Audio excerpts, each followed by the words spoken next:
Hey everyone. Okay, we're going to do a video focusing in on the baboon spiders.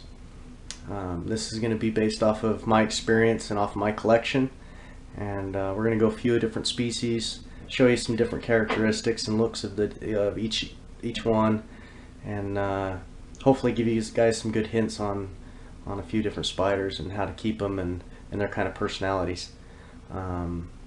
First off, they're called baboon spiders because they're found on the African continent, mainly in southern and central Africa. And as far as experience level for keeping a baboon spider, you should have a good intermediate experience. For the most part, there's a couple that I would say more of an advanced experience. The advanced spiders, there's going to be two of them that I really would think that you need to have that advanced experience to take care of them. One is the blue-footed baboon, and mainly the reason why that's the mira, the eye mira. And the main reason for that is if you get it as an adult, it's gonna be a lot more hardy. But as a sling, they're so easy to kill. You really have to be on top of their humidity. They can't take big drops. They need a good 70%, 75% humidity, and they can't take big swings in that humidity. It's got to stay constant. And they're very expensive, especially here in the States. The other one is the feather-leg baboon. And the feather-leg baboon is one of the arboreal baboons. It also needs high humidity, and it's got extreme venom. The venom on it's really extreme, really flighty. So you want to make sure your experience is up with par if you're going to have one of those. Okay. For the most part, the rest of them are pretty easy to keep. They're easy to feed, not real flighty unless you get into the OBTs, and we'll touch on those a little bit. But you want that experience level because you do have to rehouse them. And rehousing baboons, they're okay in their enclosures. But when you start moving them, man, you got to have that couch cup ready because they're gonna want to take off for the most part. Okay, so we're gonna focus in on these guys here. We'll start with these. These are Saratoga starlingis. These are the rear horn baboons. These are three that I just pulled out of my collection to show you. A little bit different. They are a terrestrial spider, but they're a burrowing spider. They love to burrow. We'll show you this guy first. So there's my little one. Not too big. And that one's about 2.5 inches maybe, give or take. But you can see the burrows. This is mainly how most of my rear horns look. They just lay a lot of web. They sit up on top. They'll go down in those burrows when they want to molt and stuff like that. But usually I find them sitting out in the open. I'll show you another one, a bigger one. Okay. Here's a bigger one you can see a little better. And you can see that horn on the top of its head, on the top of its carapace, and it grows as it grows, but it faces backward, and that's why they call it the rear horn baboon. Not flighty at all. I can leave this lid off. She's not going to crawl out. This is one of my females. She'll just stay there and chill. Love to watch them eat. Real hardy eaters. They grow pretty quick too, and but when you have to move them, they're gonna be very defensive. And then once you get them out of their scent, out of this web, trying to get them in a new enclosure, she's gonna want to take off on you. And this is my big female. The reason I brought her out. Hold on, I gotta use both hands to pop this lid. Sorry about the video. Okay, so this one, you can see she's burrowed down in there, and I don't ever see her. That's where she stays. So sometimes you get the ones, and she hardly even lays any web. You see the difference in the three. She's got a little bit of web down where she's made her burrow. That's where she stays. Every once in a while she'll be out, but for the most part she just chills down in there. So you can get some with laying a ton of web and just sit out on top, and others that just burrow down and you hardly ever get to see it. So those are my darlingis. Really like them. They're really awesome. This female here, this one I showed you, the second one, that is a mature female. She's not full grown. She'll get bigger than that, but she is mature. I can breed her at that size. She's 3 inches, and she's able to breed at this size. They breed at a very small size. Okay, so we'll go to the next one. Okay, these are Saratogus marschallis, the straight horn baboon. I've also seen them listed as unicorn horn baboon. This one here is about a 2-inch, and this is typical for the marschallis especially, and even the darlingis that we just went over. When they're small, they're going to burrow and be gone. Just a pet hole. You'll have a bunch of dirt and a web in a corner, and you hardly ever see it. Very typical for the small ones, and it's healthy for them. You know, they're a burrowing species, and it's good to have enough substrate in there that they can burrow. When they get bigger, this is my big female. You can provide a hide, and what I usually do with my baboons and a lot of my spiders that burrow, when they get full grown, I will put enough dirt that they can start to burrow, provide a hide, and see how their personalities are. If they use the hide, great. If they don't, that's fine. If they start burrowing and that's what they want to do, a lot of the times I'll go through and rehouse and really give them a lot of dirt. Let's see if I can. I hope she's not molting. Oops. Oh yeah, that's good. Let's scare her and get her all feisty. Okay, so there's my marschalli. We're gonna get her to back up a little bit so you guys can see her. She's really pretty. Let's see if I can do it this way. I don't want to have to move her, but come on, girl. Come on. Come on. There you go. Gotta get to where we can see. Sorry about the light. Let's try this better. She's kind of hiding, but the horn on them comes straight up in the air, and we're gonna back her up so we can see that better. Come here.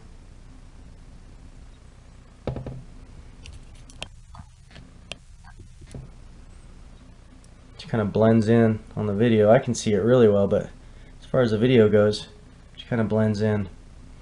So right straight up in the air. It's really cool looking. Instead of going back like the darlingis, it goes just straight up in the air.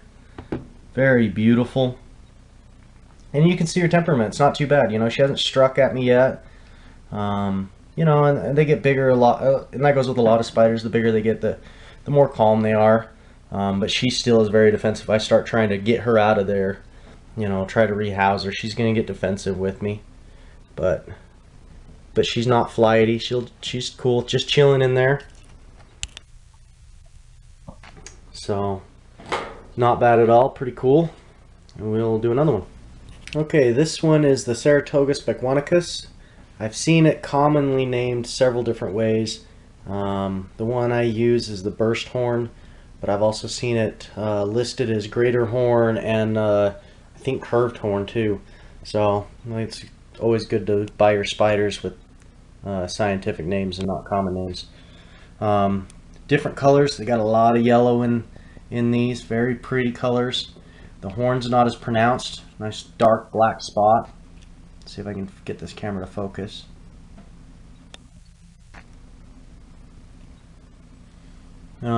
Defensive, very defensive, but you know, not flighty at all. I really like these. They're not as common, at least here. They're not as common as the marschalli or the darlingi. They also burrow. It's a burrowing species. You know, I can put my hand in here. She's not so bad. If I put it down next to her hide, though, next down that hole should tag me for sure. So, yeah, they're very pretty. I love the yellows and almost a gold to it. I'm hoping that's focusing for you guys to see it pretty well. Great eater, fast grower. Again, same humidity requirements. She needs about 70% humidity. They do a lot better with that. These last three I've shown you, though, they can take good drops and climbs in humidity. They're not as susceptible to death because of, you know, drying out. I mean, if it gets dry, it will, but you know, if your humidity drops down to 40% for, you know, for 5 days, it's not going to kill her, which with some of the others it would. So very cool, very pretty. This one here is the E. pachypus. This is the stout leg baboon. Looks like we got a molt down there too.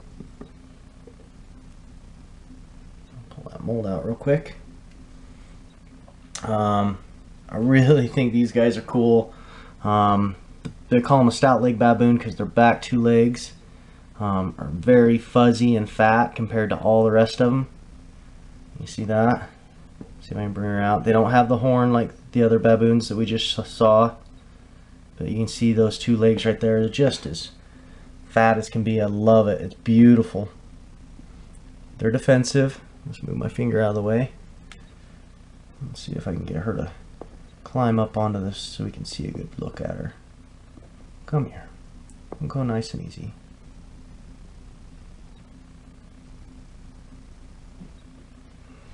Pretty cool, huh? Come on, a little more.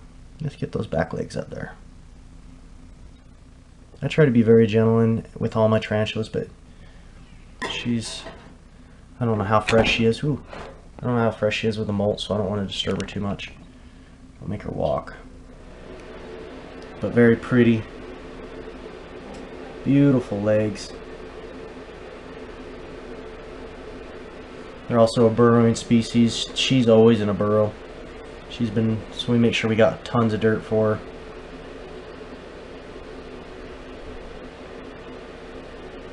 She's usually a little more defensive than that, than what we just saw, and I'm sure she's just pretty fresh out of a molt, so we're not gonna let her, not gonna disturb her much more than that. So, but I did want you to see her.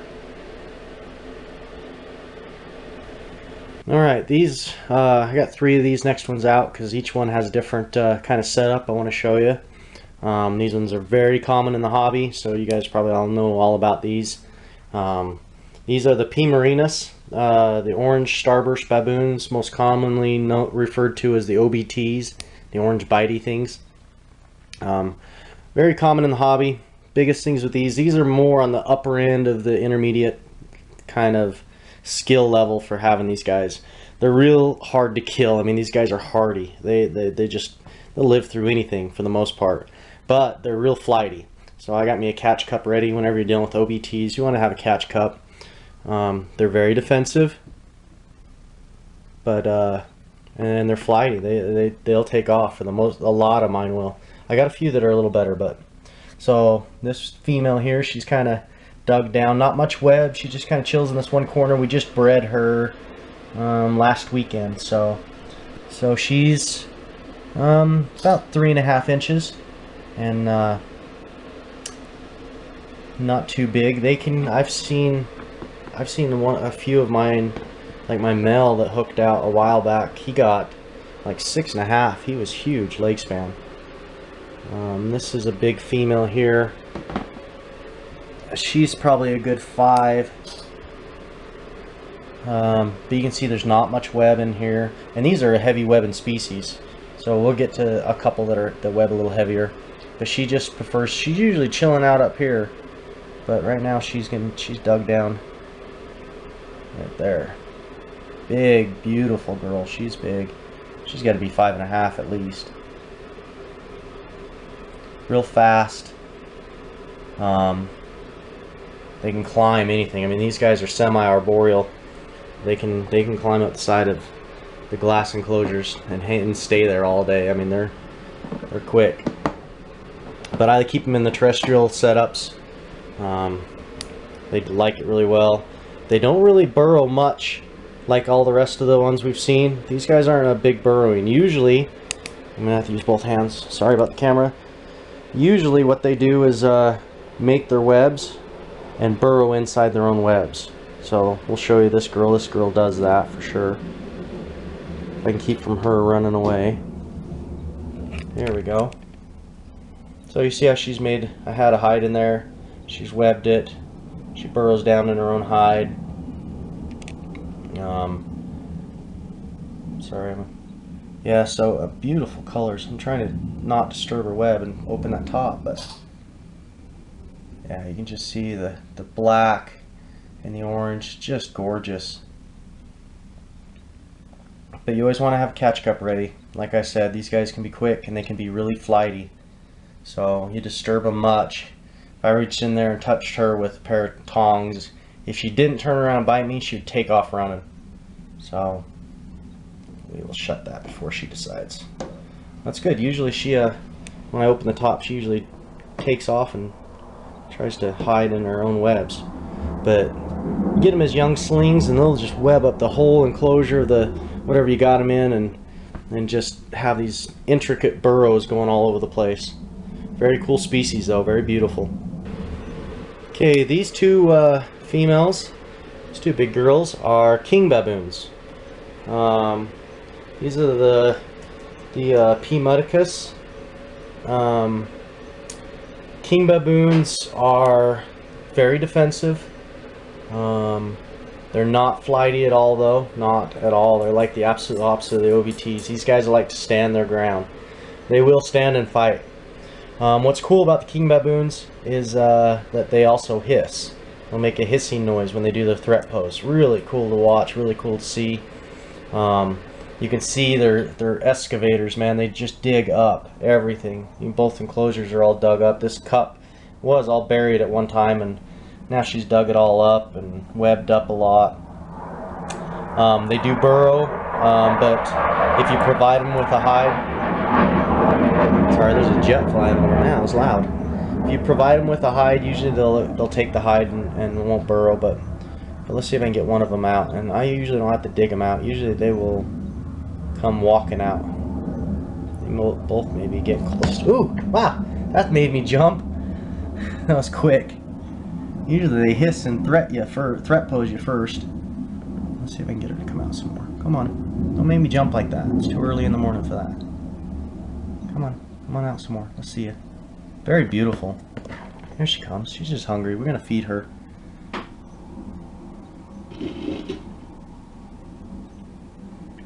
King baboons. If you buy a king baboon, more than likely you've got a female. They're just really heavy in the female population. In fact, males are hard to find. I've got two females here, and I've been trying to find a male. I've bought one that was supposed to be a male, and it turned out to be female. So, in fact, with these guys, the males are the more expensive to buy, especially for breeders. Come on out. She may be getting close to molt. She doesn't want to mess around. This one's not even hissing for us. I was hoping she'd hiss so you could hear it, but I guess with those jets flying over my head, we're not going to hear it anyway. But very cool. Easy to take care of. They're real hardy. You don't have to worry about killing them. They can take fluctuations in the humidity. I still try to keep these girls between about 65% humidity, but usually they fill their water bowls with water. I'm continuously cleaning these cages and putting new substrate in, because they just get it soaked, because they dump dirt and dump webs in their water bowls and completely soak their substrate. But very cool. Alright, this big girl is a H. gigas, the Cameroon red baboon. She's not real defensive and hasn't been, and hopefully I can get her to come out. These guys are a burrowing species, as you can see. We'll see if we can get her to come out. But these guys, what's cool about the H. gigas is they're also semi-aquatic. They will, there she goes, she's being defensive now. They will actually go in the water. If you guys watched Rob C's video, he actually did a terrarium with a little pool in there and kind of focused in on this Cameroon red baboon. Really cool to watch. Come on. Humidity on these, you know, you're looking at 70%, good 70% for these guys. I don't know if I'm gonna get her to come out, and I don't want to tear her hide up. Come on. Ooh, there's a strike. Let's see if I can get her to come out for us. Yeah, she's being defensive today. Come on. Come here, big girl. Come here. There we go. Come here. There we go. Come here.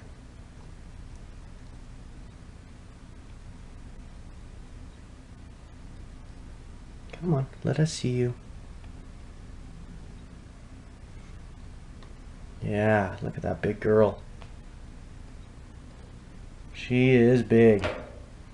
So she's a good 6.5, probably 7 inches sprawled out. Just huge.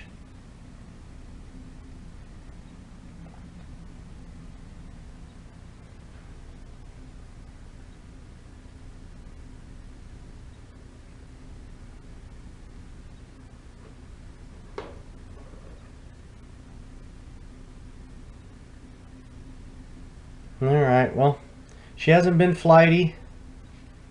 She's been cool just staying in her little cave there.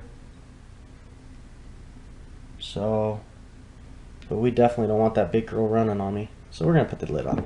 She can go back in her hole. Ha! Right on, I'm glad she came out. Okay, so hopefully we can get one of these out for you guys to see. Especially these, because they're so beautiful. One of my favorite baboons. This is the Balfouri, the Scotran Island blue baboon. They're terrestrial, as you can see, burrowing. They do a ton of webs. Like here's one in a big deli cup kind of thing, and it's just all webbed up from top to bottom, with like little holes that they go in. They're great eaters. Real hardy eaters. A little bit defensive, but mainly try to hide first. So hopefully I can mimic there's food out here and get her to come out and see if what's out here to eat.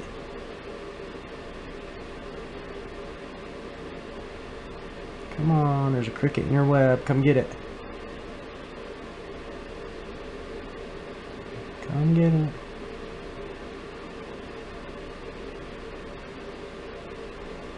Here she comes. Oh yeah.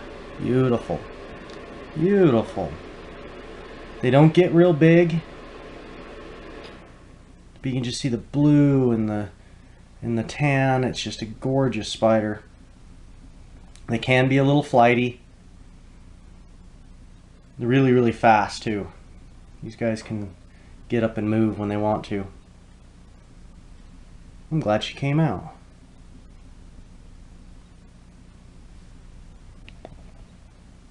Just gorgeous. Prices on these are usually a little bit high, mainly because breeding them, when we get egg sacs out of them, they only have like 20 eggs. They're real they don't have a lot of egg sacs, or a lot of eggs in each sac, so it tends to keep the prices a little high. But they're usually pretty available. Just gorgeous.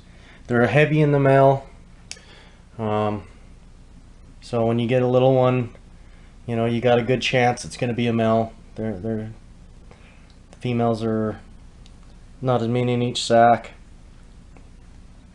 but definitely worth having for a baboon. Pretty awesome. Let me put the lid on her. I'll show you some other webs. There she goes. See how she I don't know if you saw that on film, but she ran back in her hide. That's usually how they go.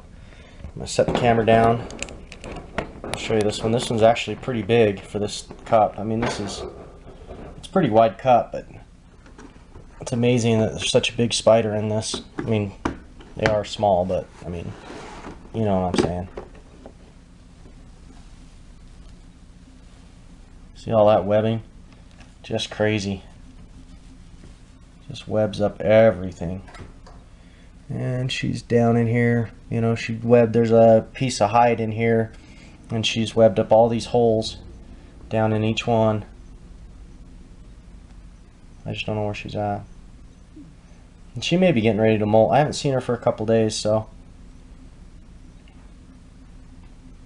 But she may be getting ready to molt. I don't want to dig her out. But pretty cool, huh? These guys, they're pretty hardy. They don't need I mean, you still want to keep high humidity. You still want to keep it a good 65-70%. And we'll mess with this one while I talk.